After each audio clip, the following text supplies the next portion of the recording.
Hello there, and welcome back to another Metroid video. Today, we'll be analyzing the last Metroid Prime 4 Beyond trailer, which gave us quite a lot of valuable information about the newest installment in the series. Without further ado, let's get started. Let's first take a look at the trailer itself, scene by scene. We get a shot of the bridge in what appears to be high up in the sky, given the clouds surrounding the place and the mountains that seem to be near it. The bridge leads to what appears to be some sort of temple, similar to the Great Temple in Echoes. It's also important to note this door's particular pattern, since it seems to repeat itself across the planet in different areas. In the next scene, we can see a shot from another place entirely, this time deep in the jungle, where the same pattern on the door can be spotted. The next shot, however, sees Samus teleport from a portal, the same one that could be seen at the background of the first trailer, albeit with some differences. This is a different spot from that trailer. Samus is glowing purple instead of her usual green, and at top of her visor there seems to be some sort of eye, which we'll get to later. Here, we finally get a name for the planet where Beyond takes place, planet Viewros. And according to the narrator, Samus finds a colossal tree in the center of the world, which we'll get to in a bit. While this scene is playing, Samus goes through an area almost identical to the one shown in the first trailer. In fact, it's pretty safe to say it's the same one, given the placement of the waterfalls and the open space that forms a cliff to the left. However, the scene transitions into her scanning a statue where lots of important information can be found. First of all, we see the same door pattern near this area, and upon closer inspection the door seems to be working under a strange mechanism still unbeknownst to us. Upon scanning the statue, however, the following can be read. Ancient Lamorn sculpture carved from a single stone, with identical dimensions to similar statues.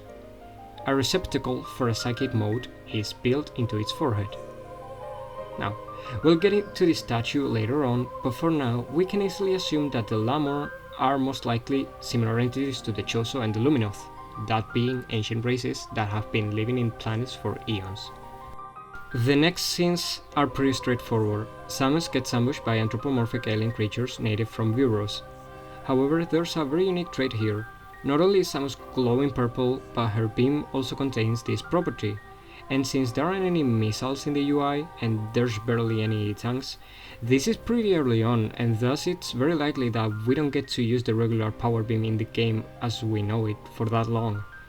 We also get to see a bulb-like creature trying to whip Samus with its tentacle, and some insect-like creatures that come from the ground to ambush Samus with wings and legs, but no arms. The video then cuts to more of those yellow aliens on the bridge to the temple, and now we can finally see missiles being used, which means that the missiles will be obtained very early on in the game, as it's expected. It's also important to note that while we can tell how much time has passed between each cut, it's very likely that the first missile expansion gives Samus 10 missiles in this entry. And now, we finally learn about Beyond's main mechanic, psychic abilities. This mostly explains why she was glowing purple this whole time, and likely indicates that it's obtained very early on in the game. It's described to be a tool that allows her to operate mechanisms and thus open doors and even move her beam with her own mind. This means that her psychic abilities most likely work like the hyper mode from Corruption, where she is granted an ability through a specific mode, where the way she plays changes. She is shown to be able to grab a purple orb from a statue and place it onto another one, opening a door, which, if we go back to the statue that was scanned at the beginning of the trailer, we can easily point out as a psychic node. She can also control her beam with her mind if fully charged, which can go through enemies and seemingly either deal more damage or instantly kill them, probably the former for balancing purposes. She is shown operating another mechanism, and as we can see from her moving it, it's safe to assume that any psychic node can be moved with her psychic abilities. This would explain her unique eye at top of her visor, since this could be seen as some sort of third eye, which is associated with insight, mysticism, and, by that extent, psychic powers. Now, if we take a look at the walls and doors during this section, we can see how reminiscent of the temple they are. which means that if we assume the trailer is going somewhat in order of events in the game, Samus is now inside of the temple's entrance. This is further supported by the next scene, where she meets a ghostly figure floating in place that refers to her as Chosen One. This creature is identical to the one on the statue, so we know this is a Lamorn. The creature radiates a purple hue, much like Samus, which likely ties them to the psychic abilities she obtains throughout the game. Design-wise, we don't know which traits are shared across the whole species and which ones are unique to this Lamorn, but this particular Lamorn seems to possess a mask that covers their face with sixth sense similar to axolotl gills, with a big pink dot on their forehead. And, judging by their relationship with psychic powers, this is likely covering their third eye for unknown reasons. We get another beautiful shot of a garden leading the way to the temple's entrance, and, judging by the description given by the narrator, this could be the tree at the center of the world. We get a more bold scene, probably near the entrance, due to the unimaginable height Samus is at that point, which can be spotted from above, and another shot showcasing the psychic powers. Then we get to see something materialize, which appears to be some sort of platform with a cylindrical shape on top.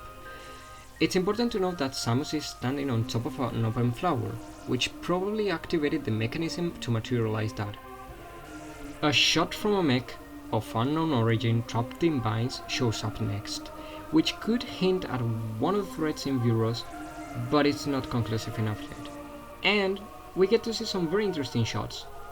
A Metroid appears floating and then coming out of some sort of black sludge, but these aren't Metroids. These are Mocktroids, which can easily be identified by their single nucleus instead of the usual triple one from Metroids. Coming more specifically from what appears to be a Metroid Cocoon. This would make a lot of sense since the space pirates have been transporting and breeding Metroids with these cocoons for the entirety of Prime. And in the next shot we get to see a very strange sighting. A space pirate appears, but they look slightly different. If this is a unique design choice or an intentional hit suggesting something else, we don't know yet. Next shot showcases a boss fight in what appears to be the inside of the temple, given the pattern that we've known to associate with the Lamorn. Carvex appears to be a plant-like creature that attacks Samus through its tentacles and roots, its weak point being its nucleus, which probably only gets exposed every so often. Additionally, Samus now has 2 tanks with her, which means that while still early on, this is most likely after meeting that Lamorn in person. And finally, the same cutscene that played to showcase her psychic abilities is played again, and the trailer seemingly ends. However, there's one more surprise, because they actually decide to show what appears to be the unique suit from this game. Color red and black, retaining Samus's third eye atop of her visor. This is what I'll be calling the psychic suit for simplicity's sake. The psychic suit seems to be of unknown origin, though it's likely to be of Lamorn, given how Samus retains her eye over the visor. Still, this could be her psychic powers morphing the suit like they did to the Varia suit, so it's not really conclusive. After that, the trailer ends. However, there's one more thing to talk about before going in depth with the theories, and that's the final batch of lines the narrator says. And what will be of Samus' fate after being summoned to Viewros? The threads intertwining beyond space and time are beginning to weave a new tale. This hints to the fact that instead of simply stumbling into a portal, she was actually transported, and seeing how the Lamorn shown in the trailers referred to her in the game as the Chosen One, it's very likely that she was summoned by them specifically. Now, onto some theories. The last line, talking about threads intertwining beyond space and time, could mean anything, but I'd like to mention a very popular theory about Metroid Prime 4, time travel. When discussing mechanics for Prime 4, director Kensuke Tanabe said he was fond of what was done in Prime 2, and wanted to revisit the mechanic within a new iteration and revitalize it. Rather than dark and light worlds, it would be within time, and to quote him, "Instead of broadening it to more planets, I would have one and would focus on the timeline, and being able to change that. Now, this was just mentioned in an interview years ago, and up until now people had only been proposing its validity given the black hole in the logo, which only recently came out. But seeing this new trailer, there's quite a lot of proof hinting towards time traveling existing in some shape or form. In fact, if we put Viewros and the area where the psychic suit is obtained, they're polar opposites, one being colorful and filled with life, and the other one being dull and muted. This could make the story take one of two routes. The first one is to make the Lamorn beings that were able to achieve a way to transcend time and space, or, thanks to their third eye, they were able to predict their doom and extinction. Either way, they likely summoned Samus to travel through time to stop that fate from happening, whether it concerns them directly or the galaxy as a whole. This also leads me to my next point. When will Beyond take place in the timeline? Now, here's the timeline laid out for reference. It's uncertain to say for sure, but we have 3 different clues to estimate this. Going from least to most conclusive, the first clue we have is Sylux. We don't know for how long Sylux has been against the Federation, and by association Samus, but we can assume that their first encounter was in Hunters, meaning that it can't go before it in the timeline. Then there's Samus's Gunship, which is very similar to the one that appeared in Corruption. So that would be it, right?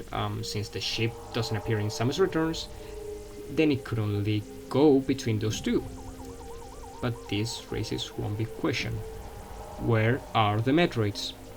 For now, every single Metroid that has appeared has been a Mocktroid and not a Metroid, which is the third clue.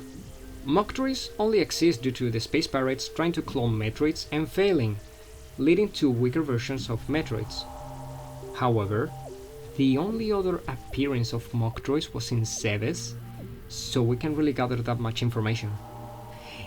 Maybe these were some of the first advances towards Metroid cloning that were eventually continued afterwards in Zebes, even though they failed there as well. Maybe they are trying to replace Metroids after the extension in SR388, but if so, how would that even make sense if Samus is supposed to go after Beyond in this scenario? For now, I think the safest place to place this game in the timeline is after Federation Force, but before Samus Returns, since there's just not enough proof yet. However, due to the possibility of time travel being on the table, it's likely not going to be an easy game to pinpoint in the timeline. Let's just hope that if this theory were to be true, no new timelines are created. And that's everything for the trailer. Thank you all so much for making it to the end of this video, it means the world to me.